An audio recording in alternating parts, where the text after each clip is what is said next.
The gypsy style used by Ravel is characterized here by a lot of distinct features. I would say the main one is the use of the gypsy scale, and especially foregrounding the augmented second within that scale. It's familiar collection, pitch collection. One version of the gypsy scale, and you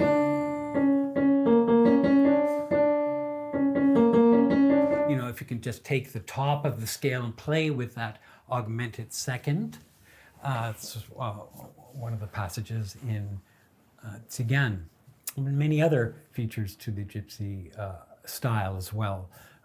For instance, the use of crushed ornaments, that is simultaneous sounding semitones on downbeats, you know, called acciaccature, is part of the style. The incorporation of chromatic ornaments in what is basically a tonal melody is also characteristic. Use of umpa, pa, umpa, pa, or umpa, umpa kind of accompaniment. Enjoying repeated note passages is also part of the gypsy style. And I would say in general, and virtuosity, and that's how Ravel seems to have thought about it, that he really strongly equated gypsiness with technical difficulty, with virtuosity. And so in a certain sense, that's the gypsy style as well for Ravel.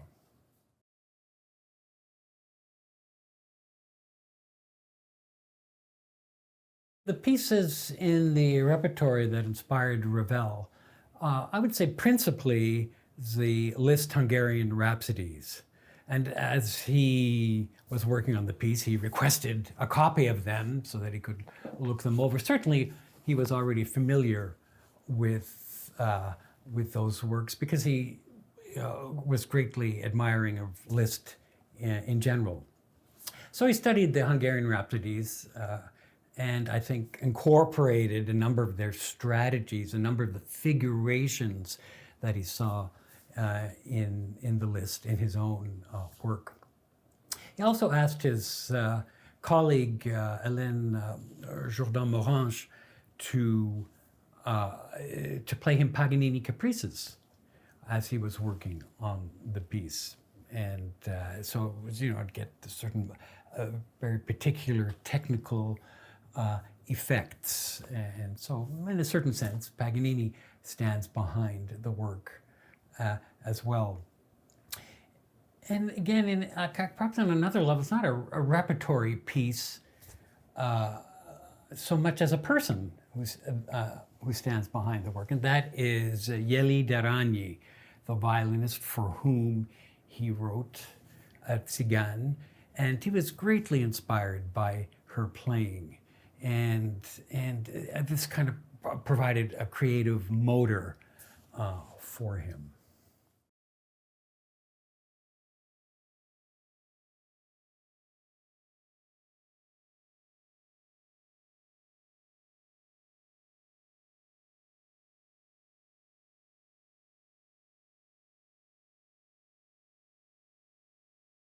Consider the reception of Tzigane in the post-war environment. To remember, you know, modernism is going ahead full steam.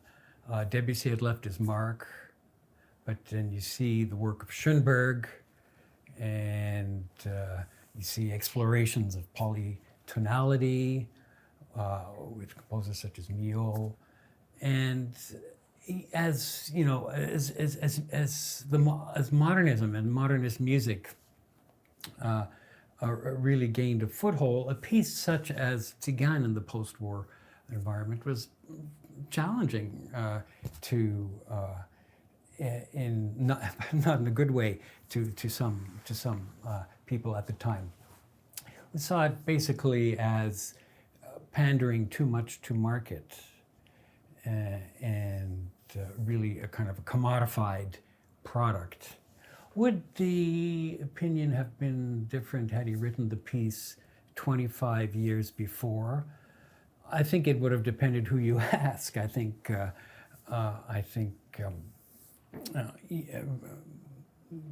know, in the post-Wagnerian environment of that time, there would have been some objection to it too, but it would have gone down more. It would have gone down more easily, I think, 25 years before.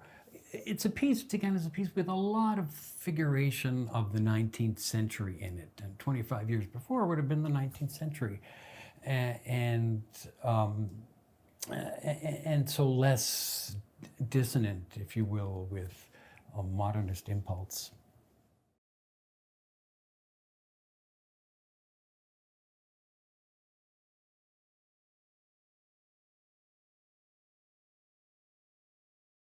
It's again a real authentic portrait or kind of a joke. And I think that's, it's very difficult to answer that. I think that's the beauty of Ravel in general, the mystery there. Yeah, and I think one can work an argument on either side of the question. It is true that Ravel was exposed to a lot of gypsy music in Paris as popular entertainment. We have to understand that he frequented. He must have heard that. So although he never went to Hungary and saw whatever authentic music he might have come across there, it's in Paris, and it's already very highly commodified. Commercialized there, and so that's I think what he's drawing upon in Tzigane, so is it an authentic portrait? Well, in so much as a commodified model can provide you that or not, and there's that wink at the listener that yes, there's a ludic quality here, virtuosity in itself. Has a playful, ludic, irrational quality to it. So he's got that going in the piece already, and then seeming to enjoy the cliches that he intersperses, that he spices up with modernist harmony, and so the wink, the wink at the listener would come in that way.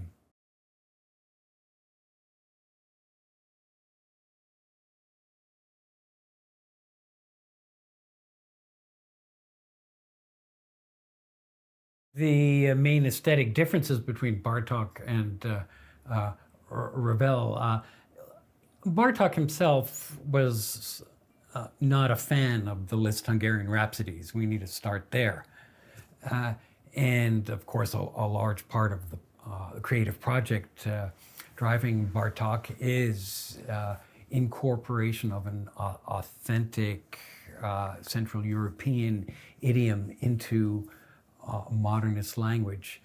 And so the Verbunkos and gypsy elements of a piece like contrasts, the Verbunkos movement, are really thoroughly assimilated into a modern language. Most plainly, the Bartók piece is not tonal. And Ravel, typically in Tzigane, it's a tonal piece. And with conventional syntax at certain key moments, notwithstanding the modernist spice that he gives the work. So Bartók is completely different, as we see in so many of his works that incorporate a peasant idiom, largely the result of his own research. There, whereas Ravel is hearing commodified gypsy music in Paris, as is famously, of course, Bartók is sur le terrain, gathering musical materials. So there's that difference in perceived authenticity, and there's the more modern language. It's a non-tonal language in Bartók.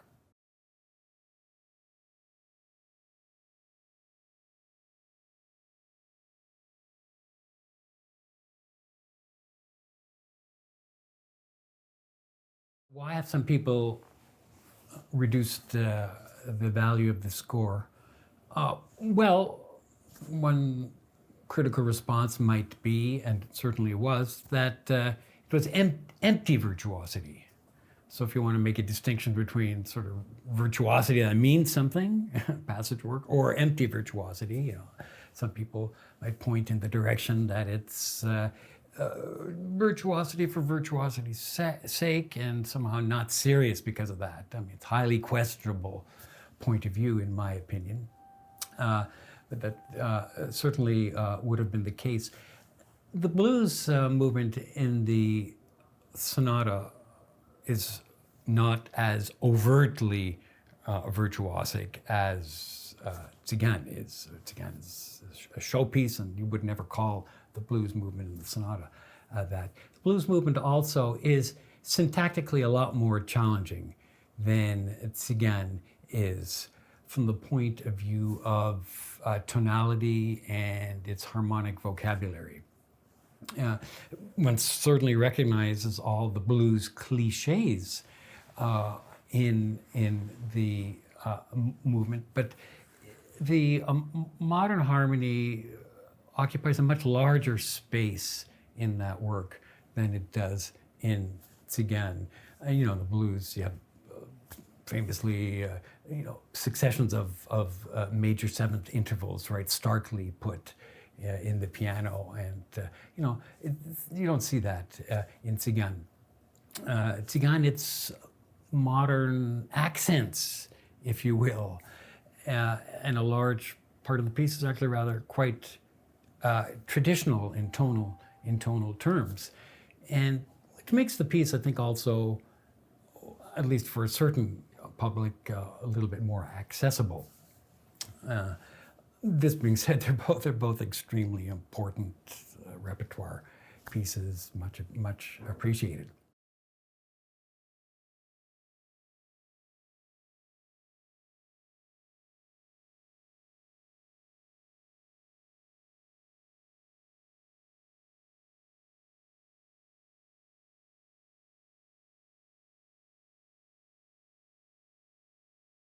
I think it's for Prunières would have seen that. That's a metaphor often used for Ravel's music, the trompe-l'œil, and the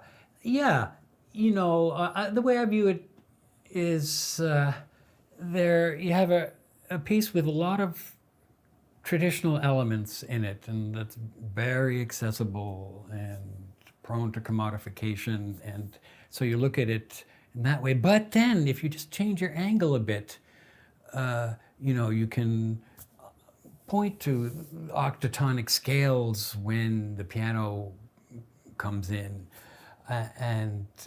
or the harmonies at the end of the work, and so you're actually looking at a piece of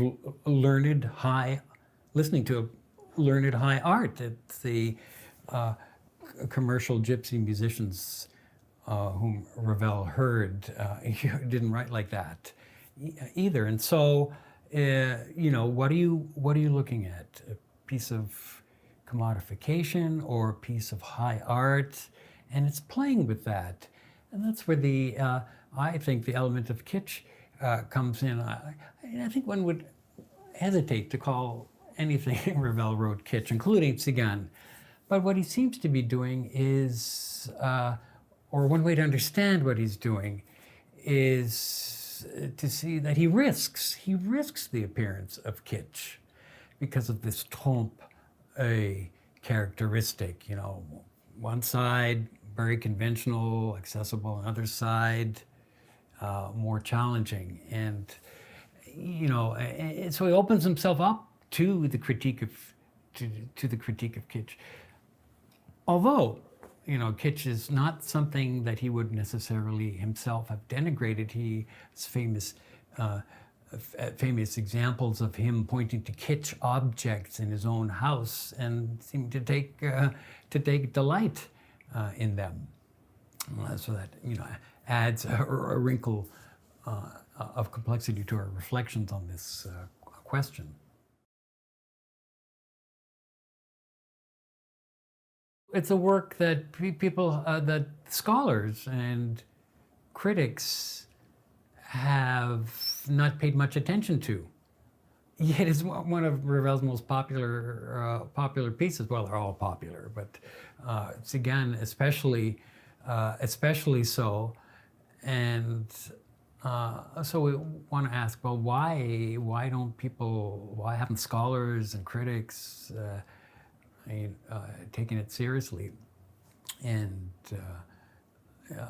I think sort of the kitsch element, let's call it that, the kitsch element, might certainly have been a factor there. He's also working on the piece. He works on Tzigane. He's working on it at the same time as the violin piano sonata. And so if you compare those two works, the violin piano sonata is much more amenable to critical, and theoretical reflection. It's more challenging work than Tzigane.